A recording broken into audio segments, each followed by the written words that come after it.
आदरणीय मनोजदादा जरांगे पाटील साहेबांचं जे उपोषण आहे, या उपोषणासाठी सरकारनं सकारात्मक बघितलं पाहिजे आणि ते लवकरात लवकर उपोषण थांबवलं पाहिजे. सरकारने लवकर त्याची दखल घेतली पाहिजे. याच्यासाठी मी पण सरकारला पत्र देणार आहे आणि आदरणीय मनोजदादा जरांगे पाटलांची तब्येत चांगली राहावी याच्यासाठी प्रार्थना करणार आहे.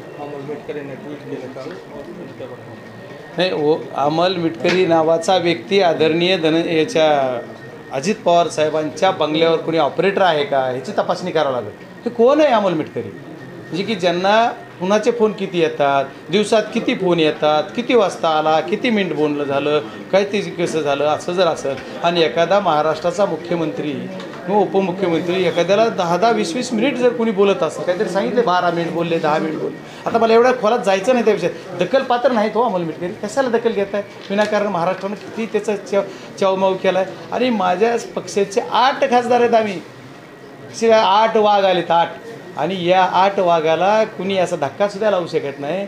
राजकारणामध्ये विषय वेगळे असतात, सामाजिक असतात, पदावर बसलेले विषय वेगळे असतात, पक्षाचे विषय वेगळे असतात. त्याचं काहीतरी भांडवल करणे, त्याला काहीतरी वेगळे करणे आणि महाराष्ट्राच्या जनतेला कन्फ्यूज करणे.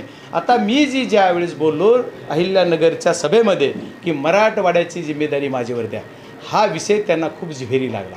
त्याच्यामुळं माझ्याविषयी संभ्रम निर्माण करणे आणि संभ्रम निर्माण करून लोकांपेक्षा नेत्यात संभ्रम करायचा आहे त्यांना. जनतेला माहीत आहे, तुम्हालाही माहीत आहे, मीडियाचे जे आता तुम्ही प्रतिनिधी माझ्याकडे आहात, तुम्हालाही माहीत आहे बजरंग सोनवणे हा एकदा मेला तरी कुणाला दिलेला शब्द बदलत नाही. आणि माझा शेवट आदरणीय शरदचंद्रजी पवार साहेबासोबतच असणार आहे. मी 10 वेळेस सांगितलं आणि येई नाही हो, बीड जिल्ह्यातल्या जनतेने मला एवढं प्रेम केलं आहे. मी जर माझ्या मनात एखादं थोडं पाप बी आलं ना आणि गेटच्या बाहेर जर निघालो तर या बीड जिल्ह्यातील जनता मला चपलानं तोंड हाणी.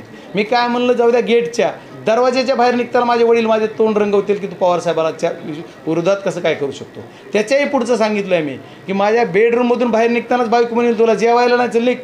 जर माझ्या मनात काय आलं तर ही माझी परिस्थिती आहे. त्याच्यामुळं माझ्यासारख्या कुण्याच कार्यकर्त्याच्या मनात शंका नाही किंवा चलबिचलता नाही किंवा होणार बी नाही. आणि सब छोड के हमने किया आहे निर्णय. त्याच्यामुळं कोण काय तमा नाही, आम्हाला कुठल्या गोष्टीची तमा असायचं कारण नाही. मी कशाला घाबरतोय असं नाही. आणि काय माझ्याकडे ईडीला सासरनं माहेर सारखंच कुठली ईडी पिढी काय नाही माझ्याकडे. आहेच काय, तुम्ही बघा कसं जगतोय मी. आदरणीय सुनीलजी तटकरे साहेब जे बोलले ते मी टी व्हीवर पाहिलं.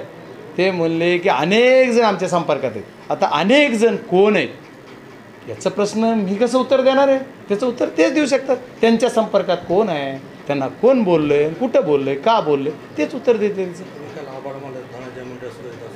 अरे आभार, मी आभार मानलेतच. मी 10 वेळेस सांगतोय की पहिल्यांदा मला जर आभार मानायचे, आभार मी माझं श्रेय कोणाला द्यायचं असेल तर मी दिलं. मी आभार कोणाचे मानायचे म्हणलं तर जनतेचे मानले. पण मी जनता सोडून, माझा पक्ष सोडून, मला प्रेम करणारे सोडून जर कुणाचे बाहेर म्हणजे या निवडणुकीमध्ये ज्यांनी माझ्यावर डायरेक्ट ओपन प्रेम केले, ओपन प्रेम करणारे सोडून ओपन न दाखवणारे कोण असते तर ते पहिल्यांदा माझा आभार कोणाचे तर धनंजय मुंडे साहेबांचे. दुसरा आभार कोणाचा मानणार ते सुरेश धसांचा. तिसरी वेळ आहे पण मला हे 2च बाद झाले आज. आणि मग जर ह्याचेच जर ह्यांना काय वाटलं हे आभार ह्यांना माहिती आहे मी यांचे आभार का मानतोय, त्यांनी जनतेला सांगावं का आभार मानते. मग त्यांनी जर समजा ह्याच्यावर सांगितलं की नाही तर मग मी पुढं बोल